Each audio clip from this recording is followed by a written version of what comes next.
Hello छात्रों, आज का जो टॉपिक होगा वो होगा ब्रिटिश शासनकाल के दौरान भारत में भू राजस्व नीति। तो ब्रिटिश शासनकाल के दौरान जो है वारेन हेस्टिंग के समय 1 वर्षीय लगान वसूली की व्यवस्था की गई, लेकिन यह जो है उतनी कारगर साबित नहीं हुई और इसके बाद जो है इस नीति को बदलना पड़ा।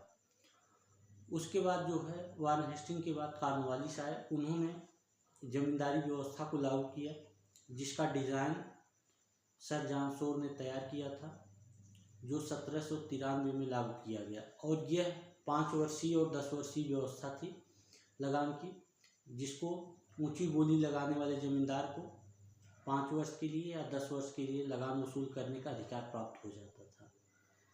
और इसके अंतर्गत भारत के संपूर्ण भूभाग का 19% क्षेत्रफल आता था और यह व्यवस्था बंगाल, बिहार, उड़ीसा और पूर्वी उत्तर प्रदेश क्षेत्रों आदि क्षेत्रों में लागू की गई थी। इसके माध्यम से जो है संपूर्ण लगान का 81% से अधिक लगान वसूल किया जाता था, क्योंकि 19% भूभाग भले था लेकिन इसके अंतर्गत उपजाऊ क्षेत्रफल अधिक थे।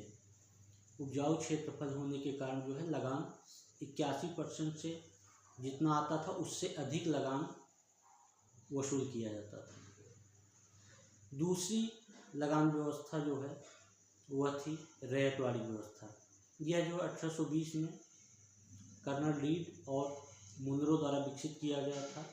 उस समय वायसराय लॉर्ड हेस्टिंग्स थे और यह बॉम्बे प्रेसिडेंसी, मद्रास प्रेसिडेंसी और कर्नाटक आदि क्षेत्रों में लागू किया गया था, जिसके अंतर्गत संपूर्ण भूभाग का 51% भाग इसके अंतर्गत आता था। और उपजाऊ क्षेत्र न होने के कारण लगान उतना नहीं आता था। और जो तीसरी व्यवस्था थी वह थी जो है महालवाड़ी व्यवस्था। महाल का मतलब होता है गांव। यह मुख्यतः पंजाब, उसके आसपास क्षेत्रों तथा मध्य प्रांत आदि क्षेत्रों में लागू किया गया था, जिसके अंतर्गत संपूर्ण भूभाग का 31% क्षेत्रफल आता था इसके अंतर्गत।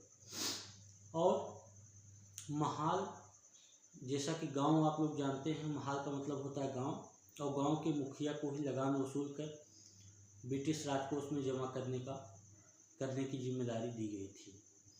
और जो 2 अन्य व्यवस्थाएं हैं, जैसे रैयतवाड़ी रैयत मतलब होता है किसान। तो जिस रैयत का जो मालिक होता था वह किसान ही जो है, या रैयत का मालिक ही उसका लगान जो है राजकोष में जमा करने के लिए उत्तरदायी होता था। और जो तीसरी व्यवस्था थी वो थी जमींदारी व्यवस्था, जिसमें जमींदार जो है वह लगान वसूल कर जो है किसानों से लगान वसूल कर राजकोष में जमा करता था।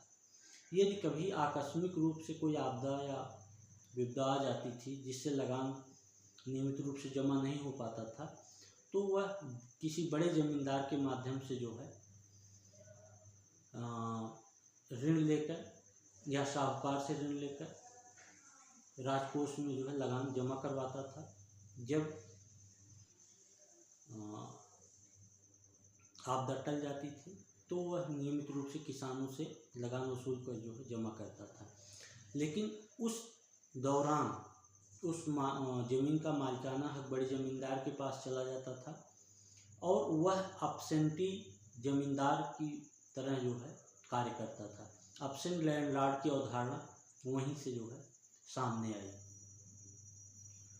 तो भारत में आप लोग जैसा कि जानते हैं कि मुख्यतः 3 ही जो है लगान वसूली व्यवस्था थी। एक जमींदारी व्यवस्था जो 1793 में लागू की गई थी।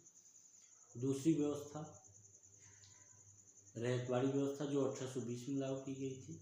तीसरी व्यवस्था महालवाड़ी जो 1822 में लागू की गई थी। और इसी के माध्यम से संपूर्ण भूभाग से लगान वसूल किया जाता था। धन्यवाद।